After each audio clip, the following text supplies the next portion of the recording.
ఎక్కడో Iran, Israel and America కొట్టుకోవడం వల్ల ఇక్కడ మన ఇండియాకి ఎఫెక్ట్ ఏంటి?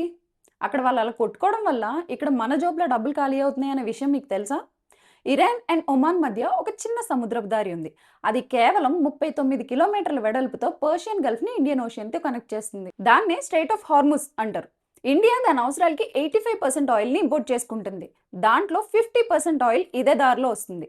ప్రైస్ పాయింట్లో చూస్తే గ్లోబల్గా ఒక్క బ్యారెల్కి $10 పెరిగినా ఇండియాకి ఇయర్లీ $10 బిలియన్ ఎక్స్ట్రా బర్డెన్ అవుతుంది. అంటే దాదాపు 83,000 కోట్లు. ఆయిల్ ఒకటే అనుకున్నారా? కాదు.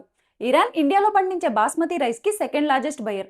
ఈ వార్ వల్ల ఒక్క రోజులో కిలోకి 4 నుంచి 5 రూపాయలు పడిపోయింది. కాండ్లా అండ్ ముండ్రా పోర్ట్స్లో లక్షల టన్నుల బాస్మతి షిప్మెంట్స్ ఆగిపోయాయి. ఈ వార్ ఇలానే కంటిన్యూ అయితే దాదాపు 15,000 కోట్ల నష్టం ఓన్లీ బాస్మతి రైస్ వల్ల వస్తుంది. టీ అండ్ షుగర్ ఎక్స్పోర్ట్స్లో కూడా చాలా నష్టం వస్తుంది. స్టాక్ మార్కెట్ సెన్సెక్స్లో 2743 పాయింట్స్ క్రాష్ అయ్యి ఒక్క రోజులో 7 లక్షల కోట్లు మాయమైపోయాయి. గల్ఫ్ కంట్రీస్లో 90 లక్షల మంది వర్క్ చేస్తున్నారు. వాళ్ళకి జాబ్ రిస్క్ ఉంది. ఇండియా ఇజ్రాయెల్ నుంచి వెపన్స్ కొంటుంది. ఇరాన్లో చాబార్ పోటీ నడిపిస్తుంది. రెండు కంట్రీస్ మన ఇండియాకి ఫ్రెండ్సే. సో ఒక్క సైడ్ తీసుకోవడం చాలా కష్టం. ఇంకో పక్క ఈ వార్ వల్ల డాలర్ పెరిగిపోతుంది, అంటే రూపీ పడిపోతుంది. ఎక్కడో ఎవరో గొడవ పడితే ఇక్కడ మన ఇండియాకి ఎందుకులే టెన్షన్ అనుకున్న వాళ్ళందరికీ ఈ రీల్ని తప్పకుండా షేర్ చేయండి.